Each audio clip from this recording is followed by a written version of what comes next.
Hello, welcome to day 8 of 30 days of IBS foods. This episode is going to focus on walnuts. They are less likely to be eaten, I find, but I would like to encourage you to try them, and I'm going to explain why, starting off with some of the benefits of eating them, and then I'll talk about how they might be affecting your digestion. Walnuts are rich in omega-3 fatty acids. They also contain good combinations of protein and fibre, and obviously we know that a higher fibre diet contributes to feeling full. It contributes to our good protein intake, which is very important for our energy levels. And particularly if you are trying to put on weight, then small amounts of protein and fat containing foods can be a great way to do that. So small amounts of nuts are a really helpful addition to your diet.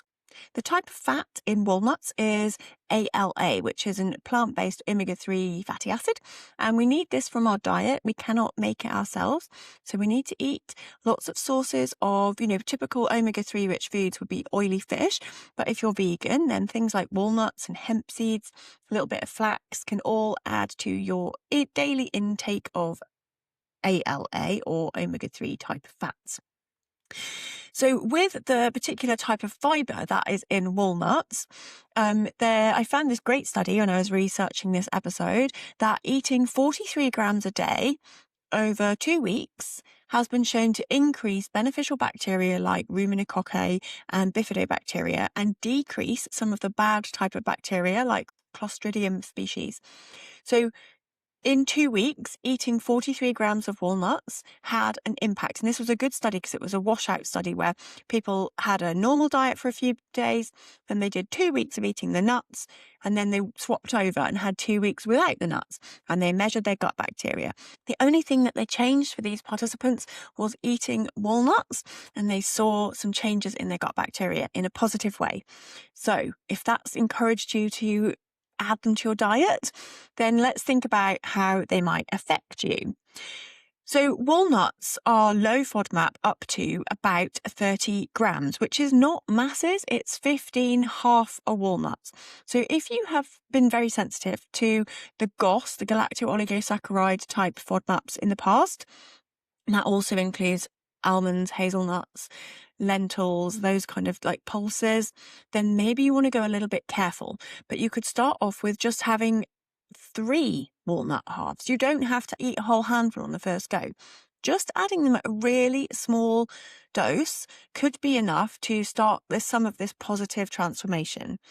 The more we can gradually increase our exposure to different types of fibre, the more likely it is that we will get used to eating them and be able to eat them. If you're eating larger portions of walnuts or you're eating, great handfuls of nuts every day, then maybe the higher fat content could be affecting your symptoms. High fat foods can sometimes slow down the stomach emptying, leaving you feeling a bit more bloated and fuller and kind of heavy. And so if you're someone who struggles with that side of things, maybe just keeping your fat in balance with the protein and the fibers. Sometimes people ask me whether they need to soak nuts before they eat them, and I don't think this is necessary. I don't think it's going to be important for you to soak them or sprout them before you eat them. It might have some minor effect, and if you've got the time and the inclination, then by all means go ahead and do this.